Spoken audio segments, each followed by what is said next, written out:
begin as always in the matchless, glorious, and precious name of Yeshua HaMashiach, aka Jesus Christ.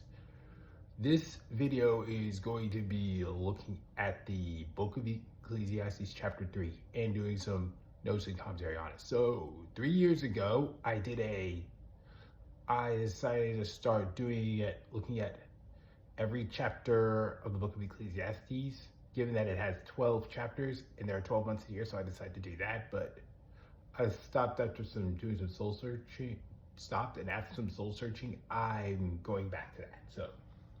So here goes. For everything there is a season and a time for every matter under heaven, a time to be born and a time to die, a time to plant and a time to pluck up what is planted, a time to kill and a time to heal, a time to break down and a time to build, a time to weep and a time to laugh, a time to mourn and a time to dance, a time to cast away stones and a time to gather stones together, a time to brace and a time to refrain from embracing, a time to seek and a time to lose, a time to keep and a time to cast away, a time to tear and a time to sue, a time to keep silence and a time to speak, a time to love and a time to hate, a time to love and a time to hate, a time for war and a time for peace. Life in a fallen world is full of ups and downs. There's never going to be a moment where one course of action is going to be the right. Will be right in literally every moment. You need to have the wisdom of God of El Shaddai, aka God Almighty, to determine how properly to respond in each season and situation.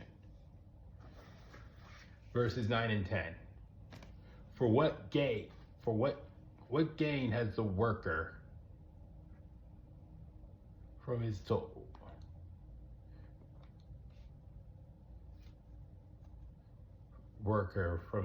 I have seen the business that God has given the children of man to be busy with.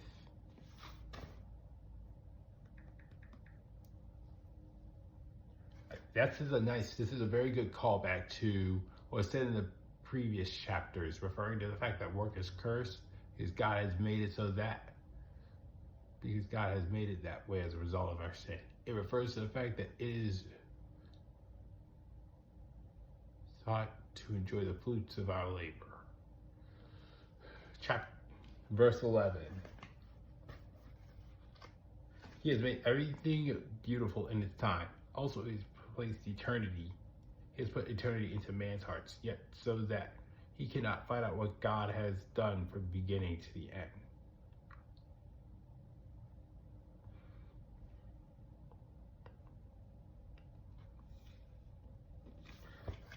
Good times and bad times are appropriate when it occurs in God's appointed season. So it reminds me of Romans 8:28, where Paul says all things work together for the good of those that love Yahweh or God.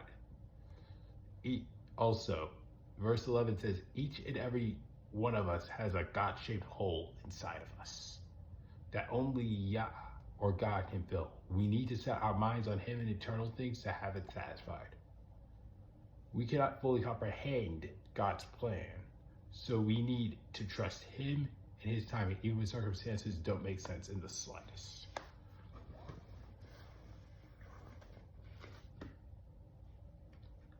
I perceive that there is nothing better for them than to be joyful and to do good as long as they live. Also, that everyone should eat, drink, and take pleasure in all his toil.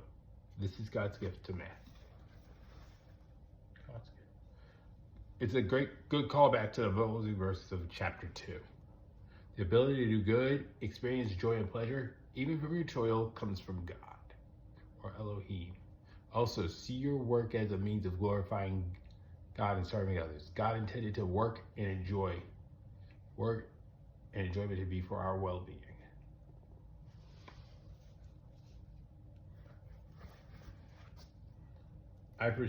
Verse 14. I perceive that whatever God does endures forever. Nothing can be added to it, nor anything taken from it. God has done it so that people fear so that people feel before him. Yah, or God, is unchanging, and all that he does will last forever, and he cannot be manipulated. It should drive people to revere him.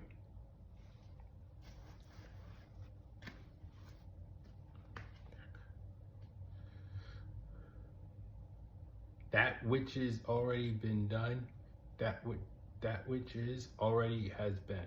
That which is to be already has been, and God seeks what has been driven away. Moreover, I saw under the sun that in the place of justice, even there was wickedness, and in the place of righteousness, even there was wickedness. I said in my heart, God will judge the righteous and the wicked, for there is a time for every matter and every work. You will have to give an answer to the Most High one day. Everyone will. Whatever evil you're doing, you will not get away with it. If you feel like the good you are doing is unappreciated, the Most High will reward it on judgment. Also, the Almighty will judge to see if your good deeds are few, but good motives are bad.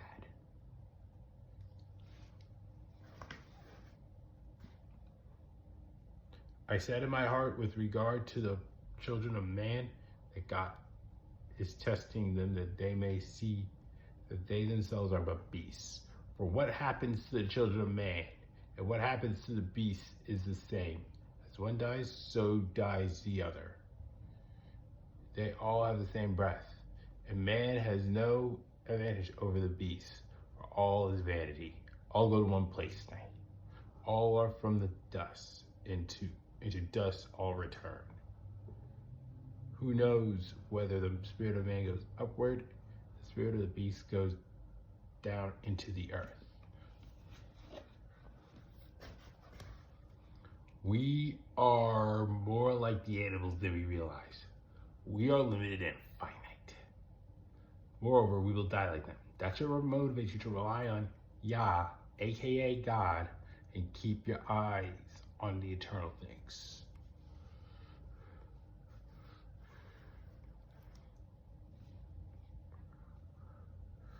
So I saw that there is nothing better than that a man should rejoice in his work, for that is his lot. Who could bring him to see what will be after him?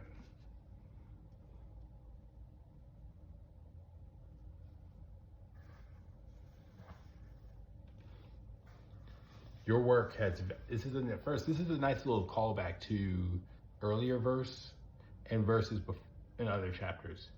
Your work has value. See it as God's provision of the fulfillment found in purposeful activity. And specifically, enjoy the work God has given you at the moment.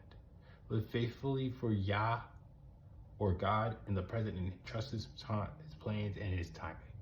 It will all be worth it. Thank you for looking at this video. I intend on giving chapter 4 for next month. I'm officially back now. All right, that's all for this video.